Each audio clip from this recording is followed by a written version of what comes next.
말씀 보겠습니다. 출애굽기 25장입니다.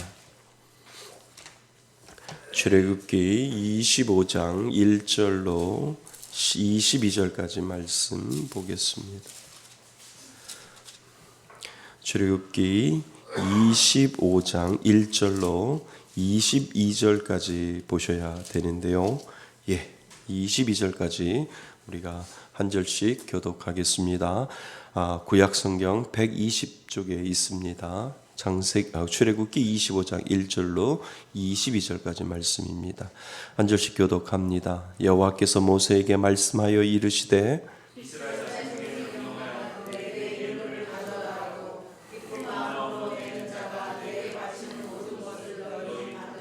너희가 그들에게서 받을 예물은 이러하니 금과 은과 녹과 붉은 물을 들인 수량의 가죽과 해달의 가죽과 조각목과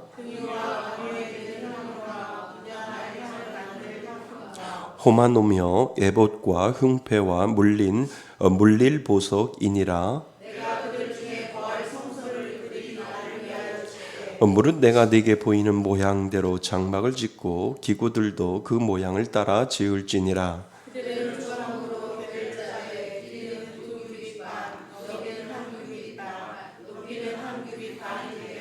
너는 순금으로 그것을 싸되 그 안팎을 싸고 위쪽 가장자리로 돌아가며 금태를 두르고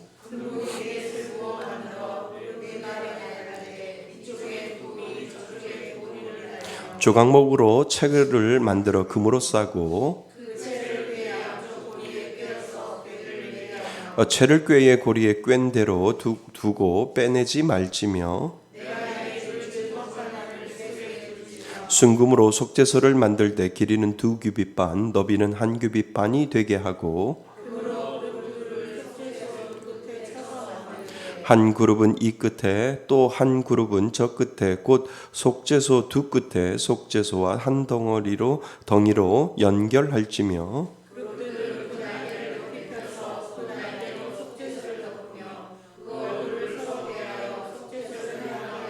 속죄소를 궤 위에 얹고 내가 네게 줄 증거판을 궤 속에 넣으라. 거기서 내가 너와 만나고 속죄소 위 증거궤 위에 있는 두 그룹 사이에서 내가 이스라엘 자손을 위하여 내게 명할 모든 일을 내게 이르리라. 아멘. 할렐루야. 우리는 출애굽기 숲성여행 58번째 시간입니다. 말씀의 제목 같이 한번 읽어볼까요? 시작. 기쁨으로 순종하는 마음을 주셨다. 누구에게요? 믿는 자에게요. 다시 한번요. 시작. 기쁨으로 순종하는 마음을 주셨다. 아멘. 기쁨으로 순종하는 마음을 주셨다. 우리가 지난 시간에 살펴본 것 중에 교회란 과연 무엇인가 하이델베르그 요리문답에 보면은요. 교회란 무엇인가라고 하는 것을 우리가 다시 한번 생각을 해보았죠. 교회는 하나님이 믿는 자를 구원하신 믿는 자를 불러서 교회라고 하는 이 모임에 대한 공동체로 하나님께서 부르신 이유가 두 가지가 있다고 제가 말씀을 드렸습니다. 혹시 기억나시나요? 하나님이 구원받은 자를 부르신 두 가지 이유는 첫째로 보호하기 위해서, 또 하는 번은요, 하나는요 보증하시기 위해서. 하나님이 예수 그리스도를 통해서 이 땅에 오셔서 우리에게 구원에 대한 은혜를 주신 모임의 공동체를 주셨는데, 세상의 공동체하고 전혀 다르게 하나님께서 믿는 자에게 교회로 불러주셨는데, 그 교회로 불러주신 이유가 무엇이냐 하면, 하나님은 믿는 자를 이 세상 속에서 보호하시기 위하여 하나님은 교회라고 하는 것으로 불러주셨고, 또 하나는 하나님이 그 구원의 확증을 보증시켜 주시기 위하여 하나님은 그 보증의 일을 우리들에게 해 나가신다라고 하는 것을 우리는 교회라고 하는 이 정의를 다시 한번 생각해 보았습니다. 그래서 우리가 교회를 나오는 이유가 보호와 보존이라는 거예요. 나를 보호하여 주시고 믿는 구원받은 자를 보호하시고, 그리고 내가 구원받았다라고 하는 그 확증을 하나님께서 보존하시기 위하여 때로는 우리의 연약한 것을 훈련시키고, 때로는 우리의 연약한 것까지도 하나님께서 훈련을 시켜서 너 구원받은 사람 맞아, 너는 예수 믿는 사람 맞고 너는 죽어서 천국 갈 수 있는 그 구원의 확증이 너에게 있어 라고 하는 그 보증의 작업을 각 사람의 신앙 상태를 따라서 상황에 따라서 하나님께서 점검하시고 그것을 통해서 훈련해 가시는 하나님의 모습이 이 믿는 자의 공동체 교회를 통해서 이루어 가신다라고 하는 것을 우리가 지난 시간에 살펴보았습니다. 그래서 교회에 오면 깨닫는 것이 있는데 세상 속에 있지만 세상에 구별된 선택된 백성임을 우리는 알게 되지요. 그러니까 세상의 그룹과 교회 안의 그룹은 전혀 다른 겁니다. 그러니까 주인은 하나님이시고 그 하나님이 보호하고 보증하시는 놀라운 역사를 교회를 통해서 구원받은 백성들을 통해서 하나님은 그 작업을 하나하나 이루어 가시는 하나님이시다라고 하는 것을 우리들에게 하나님은 가르쳐 주지요. 근데 그것이 하루아침에 생긴 것이 아니고요. 그것이요 구약 때부터 되어졌다는 거예요. 구약의 이스라엘 백성들을 애굽에서 건져내서 노예 근성을 가지고 있었던 그 모든 것들을 하나님은 다 물빼기 작업을 하시면서 가나안 땅의 광야 생활을 통해서 그들에게 거룩한 백성, 거룩한 나라의 거룩한 백성으로 하나님은 이끌어 가시기 위하여 물 빼는 작업을 다 하시고 그리고 그들에게 하나님은 언약을 주셨다라고 하는 것을 우리가 지난 시간까지 살펴보았습니다. 그래서 하나님은 그들에게 지켜야 될 것, 그것을 하나님께서 이스라엘 백성들에게 이야기하고 하지 말아야 될 것들을 이야기하셨어요. 시내산을 통해서 시내산에서 모세를 이제 부르시고 이제 하나님께서 말씀하십니다. 야, 내가 너희들에게 여태껏 말로 했는데 모세 잠깐만 올라와 봐라. 시내산으로 올라와 봐라. 내가 너한테 할 얘기가 있다. 그 할 얘기가 뭡니까? 돌판에다가 내가 여태껏 너희들한테 해야 할 것과 하지 말아야 될 것을 말했는데 이것을 요약 정리해서 내가 너에게 돌판에다 써서 줄게. 이것이 뭡니까? 십계명이죠. 그래서 하나님이 이 모세를 시내산으로 부르시고 40주야를 이 구름으로 덮게 하셔서 하나님과 모세 사이에 대면하는 그러한 장면을 우리가 어제까지 지난주까지 살펴보았습니다. 그 대면한 기간 동안에 하나님은 모세에게 그동안 했던 모든 것들을 이야기하면서 십계명이라고 하는 것을 요약 정리해서 돌판에서 써서 주기 위해서 하나님께서 모세를 불렀지요. 그래서 모세는 하나님의 부르심의 시내산에 올라가서 40주야를 보내고 있는 장면을 우리는 보게 됩니다. 그리고 나서 하나님께서 모세에게 이제 이야기하시는 장면이 오늘 우리가 읽은 25장부터 시작되는 것을 알게 됩니다. 이제 하나님께서 뭐라고 말씀하시냐 하면 성막을 지어라. 지금으로 말하면 교회를 지어라. 교회를 지어라. 성막을 지어라. 성소를 지어라 라고 하나님께서 모세에게 설명하고 있는 장면이 오늘 우리가 읽은 25장 안에 들어있다는 거죠. 그러니까 아주 우리가 생소하게 읽어보면 뭐 너비가 어떻게 되고 규빗가 예쁘고 자로 잰 듯이 아주 규칙적으로 하나님께서 성소를 짓는 장면을 이 모세에게 가르쳐주고 있는 것이 오늘 우리가 읽은 25장부터 시작되는 것을 우리는 보게 됩니다. 그래서 왜 하나님은 모세에게 성막을 지으라고 말씀하셨을까? 제일 먼저 우리가 마음속에 질문해야 할 것이 무엇이냐면 아니 왜 하나님은 모세에게 성막을 지라고 십계명을 돌판으로 써서 주고 그리고 나서 왜 모세에게 성막을 지라고 하나님께서 말씀하셨을까라고 하는 이 질문이 먼저 우리 마음속에 일어나야지요. 그것은 무엇이겠습니까? 나는 너와 함께 영원히 거하겠다라고 하는 그 하나님의 약속을 상징적인 약속을 하나님께서 하시기 위하여 거룩한 만남의 장소를 하나님께서 상징적으로 이 성소를 통해서 하나님께서 만들시기 위하여 모세에게 이제 이스라엘 백성들에게 내가 너희들에게 명령만 내려놓고 십계명 주고 너희들에게 이렇게 지켜라 라고만 하는 것이 아니라 이제 내가 너희들이 그것을 지킬 수 있도록 너희들과 함께 하겠다라고 하는 그 하나님의 상징적인 사인이 성소를 만들라라고 하는 하나님의 그 의미가 그곳에 들어 있다는 거죠. 그래서 거룩한 만남의 장소를 만드시는 하나님, 그 하나님이 지금 성소를 만들라고, 성막을 지으라고 하나님이 모세에게 지금 명령을 하고 있다는 거죠. 그래서 우리가 꼭 기억해야 할 것이 있는데 그것은 무엇이냐면, 하나님은 믿는 자에게 일상의 모든 순간을 함께 하시겠다고 하나님께서 약속하셨다는 거예요. 아멘. 예, 이것이 하나님이 믿는 자에게 주신 하나님의 약속이라는 거예요.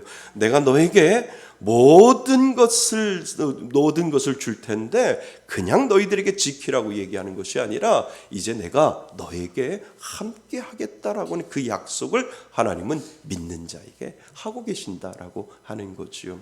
그러니까 오늘날도 하나님 그 약속을 지켜가시는 거예요. 아멘. 하나님은 성막에 거하시면서 너희들과 함께 하겠다고 하는 그 상징적인 의미를 이제 오늘을 사는 우리들에게 하나님은 영원히 거하시기 위하여 누구를 보내셨어요? 예수 그리스도를 이 땅에 보내주시고, 예수 그리스도가 이 땅에 오셔서 십자가에 못 박혀 돌아가심으로 말미암아 우리 안에 영원히 거할 수 있는 그 은혜를 하나님은 믿는 자에게 분명히 주셨다라고 하는 거죠. 그러니까 믿는 자에게는 하나님이 영원히 떠나지 아니하고 영원히 우리 가운데 있음을 믿을 수 있기를 바랍니다.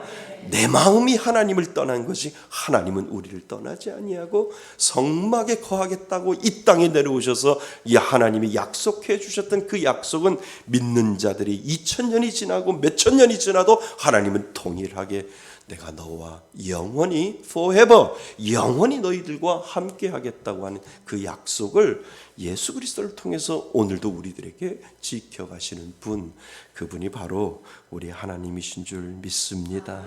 그래서 예수님이 우리가 영원히 함께 하시려고 오셨고 그 은혜가 지금까지 저와 여러분들에게 내려오신 줄 믿습니다. 그래서 하나님이 모세에게 성막을 지으라고 하는 거예요. 내가 너희들한테 그냥 하라고 하는 것이 아니라 이제 너희들과 함께 하겠다고, 저 높고 높은 것을 다 버리고 너희들이 광야에서 있을 그 곳에 내가 동일하게 너희들과 있을 것이고, 너희가 힘들 때도 나는 같이 있을 거고, 너희가 즐거울 때도 같이 있을 거고, 너희들이 어려울 때도 나는 여전히 너 옆에 있을 것이다 라고 하는 것을 하나님이 믿는 우리들에게 약속하시는 그 장면이 바로 이 성막을 지으라라고 하는 것이죠. 그래서 믿는 자에게는 그 은혜가 분명히 있는 줄 믿습니다. 1년을 뒤돌아보세요. 하나님의 은혜가 없는 곳이 없었어요. 그래서 우리가 마지막 찬양이 그거잖아요. 한량없는 은혜, 갚을 길 없는 은혜. 내가 뒤돌아보고 뒤돌아봐도, 가만히 생각해 보아도 나를 지으신 이가 하나님이시고, 그리고 나를 부르신 이가 하나님이시고, 나를 보내신 이도 하나님이신데 1년을 뒤돌아보니까 어려운 가운데도 함께 하셨고, 슬픔 가운데도 함께 하셨고, 기쁨 가운데도 함께 하셔서 하나님 그 한량없는 은혜 때문에 내가 하나님 앞에 서기만 하면 눈물을 흘릴 수밖에 없고 감동할 수밖에 없는 그 은혜를 하나님이 주셨군요 라고 하는 그 믿음의 고백을 우리가 이 2023년도 마지막 시간을 보내는 이때 하나님 앞에 그 은혜를 우리가 감사할 수밖에 없는 이유가 바로 거기에 있다는 거예요. 하나님이 계시면 아무리 절망 가운데 있어도 마지막까지는 안 가요. 아멘. 아무리 힘들어도 하나님이 나를 붙잡고 계신다고 하는 그 사실만 알면, 그 사실만 느끼면 하나님의 하늘이 무너져도 하나님이 내 마음속에 계시기에 저는 믿습니다 라고 하는 이 믿음 고백 때문에, 그 작은 빛 때문에 우리는 살아 움직일 수 있고요, 그곳에서 일어날 수 있다라고 하는 거예요. 그러니까 믿지 아니하니까 자살하는, 믿지 아니하니까 이것이 다, 모든 것이 다 끝나고 나 혼자밖에 없구나라고 하는 그 생각을 하니까 목숨을 끊고 자살을 하게 되는 이유가 바로 거기에 있다는 거죠. 그러니까 예수 믿으면은요 안 죽어요. 예수 정말 믿으면 예수 정말 믿으면 안 죽는다니까요. 왜요? 나의 마지막 손을 붙잡고 있는 분이 누구라고요? 하나님이에요. 모든 것들을 다 잃어버려도 하나님이 내 손을 붙잡고 있기 때문에 하나님만 있으면 저는 족합니다 라고 하는 이 믿음의 고백을 할 수 있기 때문에 그렇다는 거죠. 그러니까 이렇게 물어봐요. 그러면 목사님, 예수 믿는 사람들, 이렇게 자살해서 죽는 사람들은 어떻게 해석해야 돼요? 없는 거죠. 없는 거죠. 있는 것처럼 신앙생활하고 종교인으로 신앙생활을 할 수 있는데, 종교인으로 매주 교회 다닐 수 있어요. 매주 빠지지 않고 개근하고 교회 다닐 수 있어요. 그런데 그 안에 종교생활을 했지 하나님을 만나지 못했기 때문에 그렇다는 거예요. 하나님을 만나고 하나님이 내 안에 있으면 자살하지 않아요. 왜요? 하나님이 나를 붙잡고 계시기 때문에. 여러분, 힘들고 어려울 때 마지막 돌파구가 어디예요? 하나님이잖아요. 그러니까 하나님 붙잡고 하나님 도와주세요, 하나님 살려주세요, 하나님 내가 잘못한 건 맞아요, 하나님 도와주세요 라고 하나님 앞에 우리가 고백하고 하나님 붙잡고 늘어질 수밖에 없는 그 은혜를 하나님은 믿는 자에게 분명히 주셨다라고 하는 거지요. 그러니까 정말 예수 믿으면 자살 안 해요. 하나님 바라보지. 죽었다 생각하고 하나님 살려달라고 하나님 붙잡고 눈물 흘리고 회개하고 또 눈물 흘리고 하나님 붙잡고 하나님 용서해달라고 하나님 잘 살아보겠다고 하나님 앞에 고백하는 거죠. 이것이 믿는 자에게 주신 하나님의 은혜인 줄 믿습니다.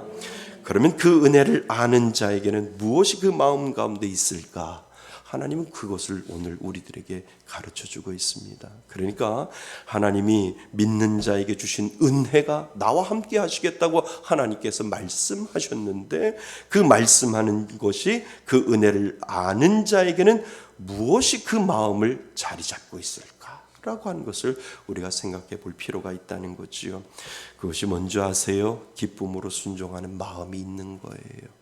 우리 안에 믿는 자, 하나님이 나와 함께 하겠다, 함께 하심에 대한 증거가 우리 안에 그러한 존재로 하나님이 만들어 주셨는데, 그 존재가 무엇이냐 하면 기쁨으로 순종하는 마음이 있다라고 하는 거예요.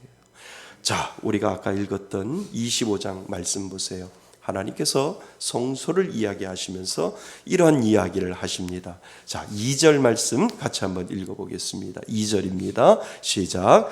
이스라엘 자손에게 명령하여 내게 예물을 가져오라 하고 기쁜 마음으로 내는 자가 내게 바치는 모든 것을 너희는 받는지라. 아멘. 하나님께서 성소를 지으라고 이야기하시면서 하나님께서 말씀하시는 것이 무엇이냐 하면, 기쁜 마음으로 예물을 드리는 자가 기쁜 마음으로 내는 자가 내게 바치는 모든 것을 너희는 받을지니라 라고 하나님께서 말씀하셨다는 거죠. 그런데 가만히 생각해 보세요. 일반적으로 성소에 대해서 하나님께서 구체적으로 설계를 말씀하시고, 그리고 그것을 알려주고 방식과 크기와 모양 등이 정해진 뒤에 하나님께서 일반적인 생각은, 하나님이 아니라 일반적인 사람들은 그 적절한 예물이 이 정도 될 것이다 라고 분명히 먼저 이야기할 거라는 거죠. 예를 들어서 인테리어 공사를 하는데 견적서가 들어가야 되잖아요. 그리고 견적서가 들어가면 이 정도 금액이 들어갈 것이다 이야기를 하고, 그리고 나서 건축헌금을 드려라, 이렇게 건축헌금이 이 정도 우리가 예상이 되는데 건축헌금이 이 정도 들 겁니다 라고 이야기하는 것이 일반적인 관례라는 거죠. 근데 하나님은 그렇게 이야기 안 하셨다는 거예요. 오늘 우리가 읽었던 2절 말씀처럼 기쁜 마음으로 드려라 라고 하나님께서 말씀하시고, 그리고 난 후에 그 하나님께서 구체적으로 성소에 대한 모든 일정들을 이야기해 주는 것을 우리는 보게 된다는 거죠. 그러니까 순서가 바뀐 거예요. 세상적인 방법과 하나님의 방법은 다르다라고 하는 것을 우리들에게 가르쳐 주고 있는 거죠. 하나님이 왜 이랬을까요? 하나님이 예물이 없어서 그러셨을까요? 아니에요. 하나님은 우리의 손 필요 없어요. 하나님은 다 하실 수 있어요. 하나님이 우리들에게 원하시는 것은 순종하는 마음이라는 거예요. 순종하는 마음으로 너희들이 정말 이 금액이 얼마가 들지, 이 성소가 어떻게 될지 모르지만 너희들이 기쁜 마음으로 예물을 드리는 그 예물을 가지고 내가 성소를 짓겠다, 성소를 만들겠다라고 하는 그 마음을 이스라엘 백성들에게 얘기했던 이유는 무엇이냐면 내가 너희들의 순종하는 마음을 보겠다라고 하는 것을 하나님께서 지금 이야기를 해주고 있다는 거죠. 그런데요, 믿는 자 안에 무슨 마음이 있다고요? 기쁜 마음으로 순종할 수 있는 마음을, 하나님의 은혜를 체험하고 하나님이 함께 하시겠다라고 하는 이들에게는 그 마음이 분명히 있다라고 하는 거예요. 그러니까 우리가 그냥 자원하는 것이 아니라 내 의지대로 하는 것이 아니라 하나님이 나와 함께 하겠다라고 하는 그 은혜를 경험한 자에게는 무슨 마음이 있는 줄 아세요? 기쁨의 마음이 있고요, 하나님 앞에 순종할 수 있는 그 마음이 그 가운데 분명히 있다라고 하는 거예요. 그래서 이스라엘 백성, 그래서 하나님을 순종하는 마음으로 원하시는 그 마음을 통해서 하나님은 성소를 지어가고 있다라고 하는 거지요. 근데 이스라엘 사람들이, 백성들이 어떠한 마음으로 드렸을까? 성경은요, 이스라엘 백성들이 하나님을 믿는 그 마음을 가지고 기쁨으로 순종하는 마음으로 드렸다는 거예요. 아멘. 이게 맞는 거예요. 그러니까 하나님은 그 예물이 많고 적음을 따지는 것이 아니라 내가 이 예물이 이것을 통해서 얼마나 성소가 들어갈지 나는 그것을 하나님이 가르쳐 주는 것이 아니라 너희들이 기쁨으로 예물을 드릴 때 그 예물을 통해서 하나님은 그 순종을 바라보면서 성소를 지어가겠다라고 하는 거예요. 그러니까 하나님이 우리들에게 원하시는 예물이 어떤 예물이신 줄 아시죠? 금액이 중요한 게 아니고요, 기쁨으로 드리는 자. 그러니까 억지로 강요해서 억지로 헌금 드려라, 억지로 건축 헌금해라, 억지로 하는 거 아니라니까요. 내가 자원하는 마음으로 하나님이 나를 구원하시고 하나님이 함께 하심을 나는 믿어요 라고 하는 이 믿음의 고백이 내 가운데 있을 때 우리는 기쁜 마음으로 하나님 앞에 드리고 하나님은 그것을 무엇으로 여기신다고요? 순종으로 여겨주신다라고 하는 거예요. 그래서 저는 좀 헌금에 대해서 민감해서 이런 얘기 잘 못해요. 그래서 교회가 이전을 해도 헌금하세요 이런 말 해본 적이 없어요. 이거를 하나님이 가르쳐 주셨기 때문에 그렇다는 거예요. 그러니까 하나님의 성전이나 하나님의 교회는 많고 적음, 돈에 많고 적음으로 하시는 게 아니라니까요. 우리 돈 필요 없어도 하나님은 다 이루어 가신다니까요. 하나님이 우리들에게 원하시는 것은 기쁜 마음으로 순종하는 그 마음을 하나님은 기다리고 계신다는 거예요. 모르겠어요. 저희 교회가 이제 건축하다 보면 건축 헌금 안 할 것 같아요. 제 성격 같아. 못 할 것 같아요. 하나님 그냥 우리 성도님들 기쁜 마음으로 순종할 수 있는 마음 주세요. 더 열심히 설교하려고 하지. 여러분 헌금 내세요. 헌금 드리세요. 이 말 제가 사임하면 모르겠는데 이 말 못할 것 같아요. 그러면 이제 막 재정부에서 막 그러시겠죠. 아유 목사님 좀 헌금 설교 좀 해주세요. 그러면 못해요. 제가 모태 신앙이에요. 못해요. 이렇게 이야기할 것 같아요. 그러니까 자원한 기쁨의 마음, 순종하는 마음으로 하나님의 교회는 지어간다는 거예요. 하나님이 오늘 그것을 가르쳐 주는 거예요. 너희들에게 구원의 은혜가 있느냐? 하나님의 사랑, 하나님의 그 함께 하심을 아느냐? 그러면 내가 이야기 안 해도 너희들 마음속에 나를 구원하시고 나와 함께 하시는 그 하나님의 함께 하심의 기쁨이 있는데 그 기쁨이 너희들의 순종하는 마음으로 드러날 것이다 라고 하는 그 원리를 하나님이 우리들에게 가르쳐주고 있다는 거예요. 그런데 이스라엘 백성들이 그것을 순종했다니까요. 그 순종함으로 말미암아 기쁨의 마음으로 하나님 앞에 예물을 드리고 그 예물을 통해서 성소가 지어가는 것을 보게 된다는 거예요. 어느 정도로 기쁨을 드렸냐면 모세가 이랬어요. 제발 그만 좀 가져오라고. 제발 이제 그만 가져오라고. 차고 넘치니까 제발 좀 그만 좀 가져오라고 하는 장면이 나옵니다. 어디 나오냐면요, 한번 찾아보셔야 돼요. 출애굽기 36장입니다. 출애굽기 36장 5절에서부터 7절까지입니다. 출애굽기 36장 5절에서부터 7절. 자, 그거하고 같이 연관되어 있는 내용입니다. 자, 5절부터 7절까지 천천히 한번 읽어보겠습니다. 시작. 모세에게 말하여 이르되 백성이 너무 많이 가져오므로 여호와께서 명령하신 일에 쓰기에 남음이 있나이다.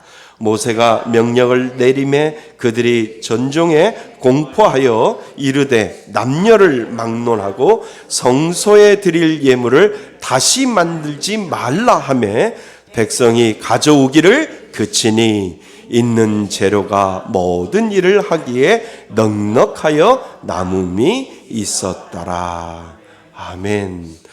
저희 교회가 이런 교회 되었으면 좋겠어요. 아니, 남아가지고 이렇게 저축해 놓지 말고 성도들에게 제발 그만 좀 가져오세요. 이제 성소 다 만들고도 남기에 충분하니까 잠깐만요. 예배 끝나고 잠깐만 기다리세요. 제가 이 담임 목사가 대표해서 저 뒤에서 가실 때 봉투 하나씩 나눠드릴게요. 이 정도는 돼야 은혜가 되지 않을까요? 그렇잖아요. 너무 많이 가져와서요. 남았어요, 글쎄. 우리가 성소를 크게는 안 짓지만 성소를 지었는데 글쎄 돈이 남았어요. 잠깐만요. 가시는 분 손해입니다. 해가지고 뒤에서 목사님들이 계속 장로님하고 계속 가져가세요. 얼마나 좋을까요? 저는 이 꿈이 이루어지기를 바랍니다. 성경대로 하는 거예요. 성경대로. 정말 제발 그만 좀 가져. 당신 애들 하나님이 그 믿음의 순종, 기쁜 마음으로 드리는 그 기쁨의 순종을 하나님이 받고도 충분히 남을 정도니까 제발 그만 좀 가져와라. 이제 성소를 짓고도 남게 되었다라고 하는 그 고백을 이 모세가 이스라엘 백성들에게 하는 것을 우리는 보게 된다는 거지요. 사랑하는 성도 여러분, 이게 은혜인 줄 믿습니다. 그래서요, 오늘 주제가 성소, 건축 아니에요. 그게 아니고요.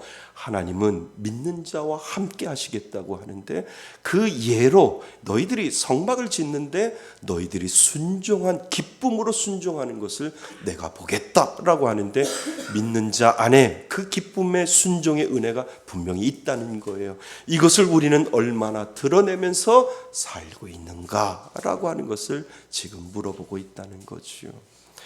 우리 교회가 이런 교회 되었으면 좋겠습니다. 누가 가장 문제일까요? 제가 가장 문제잖아요. 남는다고 돌려줘요? 어디 한번 드리는 거 다 내 호주머니로 다 들어가야지. 이것이 저를 비롯한 모든 목사님들이 가지고 있는 문제점이죠. 나눠줬으면 좋겠어요. 남는다고. 장로님, 그렇죠? 재정부 장로님이 아멘 하셨습니다. 우리 교회 그런 교회 됐으면 좋겠어요. 그냥 억지로, 기쁨 없이 억지로 그러한 의무가 아니라 나를 구원하시고 나를 사랑하여 주시고 내 마음속에 그 구원의 은혜가 있어서 하나님 기쁨으로, 하나님이 무엇을 하라고 하시든 기쁨으로 순종하겠습니다 라고 하는 이 믿음의 고백을 하나님 앞에 올려드릴 때 이것이 진정한 순종이고 이것이 진정한 믿음이 된다라고 하는 사실을 여러분 기억하실 수 있기를 바랍니다. 그래서 믿는 자 안에는 기쁨으로 순종하는 마음이 있어요. 오늘도 그것을 드러내시기를 바랍니다. 내가 정말 믿으면 그 마음을 오늘도 드러내면서 사는 거예요. 하나님 감사합니다.